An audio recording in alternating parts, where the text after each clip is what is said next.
welcome to my channel. I am here at Niagara Falls, Ontario, on the Canada side of Niagara Falls, and I am here to show you two of the most popular attractions here in Niagara Falls, Ontario. That is Journey Behind the Falls and the Hornblower ferry cruises that take you in the water right up to the falls.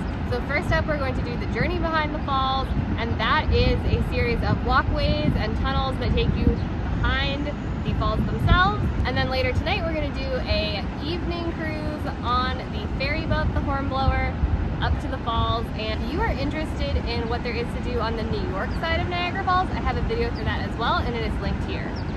Something to keep in mind when you're doing these activities is you will be provided a poncho at both of them, but you're probably going to get wet, if not drenched. So I would recommend wearing something that's going to dry quickly or is waterproof, and just keep that in mind when you're getting dressed for the day. So first up, we have Journey Behind the Falls.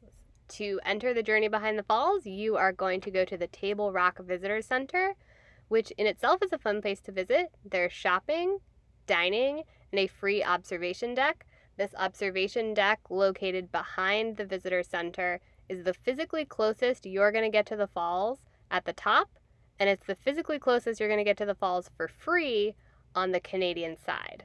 Here's a look at what that observation deck looks like. And again, you can access this for free.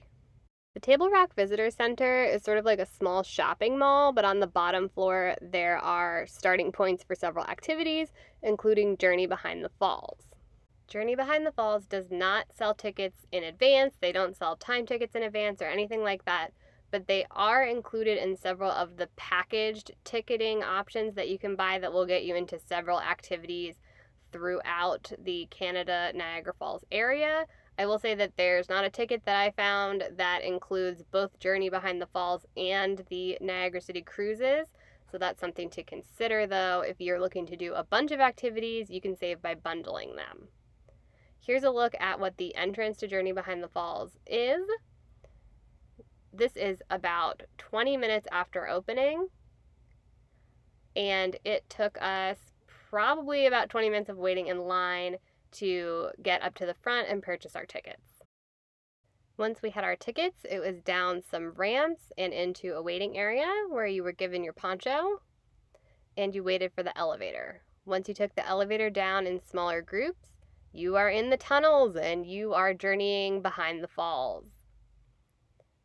So if you're claustrophobic, this might not be the best experience for you, but you're in these old access tunnels and you're walking behind the falls, and here you'll see where the portals behind the falls actually are. The sign could definitely use some work, but that's giving you an idea of where these portals here actually are in relation to the rest of the falls. Now, you could do all of this really without getting too wet at all. There's just like a little bit of mist happening, and you could stay as far away from the portals as you like. Besides the tunnels, there is one other big attraction here, and that is to go out onto the observation deck. So for this part, you will go through the tunnels and you'll actually exit into the outside, and this is when you are really up close in front of the falls. This area is where you're going to experience the most mist. You have a little bit of option to, stay closer to it or further away, but it is what it is, and you've got your handy poncho. And the ponchos actually do keep your clothes pretty dry. This is a really fun view. Absolutely don't miss this part of the experience. The whole Journey Behind the Falls is self-guided. It's at your own pace. You can spend as much or as little time as you'd like. You just head back to the elevators that will take you back up when you're done. I think this is a really fun experience. I would recommend doing it. I'm going to flag a few things, though. If you're claustrophobic, I don't think you're going to want to do this. If you have accessibility concerns, this is going to be challenging. And if you're also visiting the New York side of the falls, Cave of the Winds is the superior this kind of activity. If you're not worried about budget or time and you're visiting both sides, go ahead and do both. We did both, and I thoroughly enjoyed both of them. Next up is Niagara City Cruises and the Hornblower Niagara Falls Cruise. This is a 10 to 15 minute walk from where Journey Behind the Falls is. And this is the Canadian version of the Maid of the Mist famous boat tour. You can purchase tickets in advance online. You can also purchase them when you get there.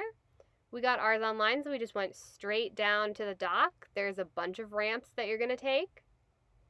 And we visited at 7 o'clock in the evening in June. First up is they will take your picture if you would like. Of course, that's an extra cost to purchase that picture. There is a small gift shop here, restrooms, and a little snack stand. Once you get to the dock, they'll give you a poncho when you're ready to board, and you will get in line to board the next available ferry. They run about every 15 to 20 minutes. Once you board, of course, there's a little bit of jockeying, so everyone wants, the best spot. They want the spot that they want. So your option is to be below deck, which does include a glassed-in portion. So if you don't want to get wet, that's your best bet, but you're not going to have the best views there. Then there's the top deck. You're going to get wet on the top deck. More towards the front of the ship, you're going to get wetter, less towards the back of the ship. Now, the top deck, as you can see, does not extend all the way over the bottom deck. So here's my tip if you want the most thrilling ride and the most up-close view. When you board, immediately turn right on the first deck and go all the way to the front. You are going to be the closest to the water, and you're probably going to get very wet, but you're going to have that awesome view. It also took everyone sort of a minute to figure that out, that was a good viewing option. Everyone just immediately went upstairs. So if you go to the front of the ship on the bottom deck first, you're going to get prime pick of where you want to be, because it's going to take other people a minute to realize that that's a good viewing option. So here you're seeing what your boat is going to do. You're going to go past the American Falls, then you're going to go into the middle of the Canadian Falls here, and then you're going to turn around, go back past the American Falls, and dock where you started. So first you go past the American Falls, and there are so many seagulls and birds that you're going to see in this experience. And then you head right into the Canadian Falls. This is starting.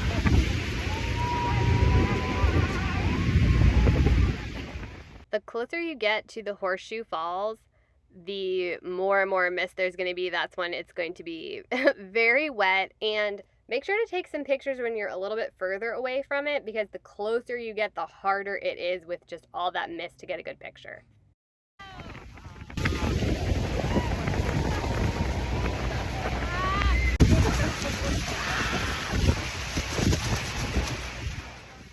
The experience can get a little bit intense when you're in the Horseshoe Falls there, but the rest of it is quite calm.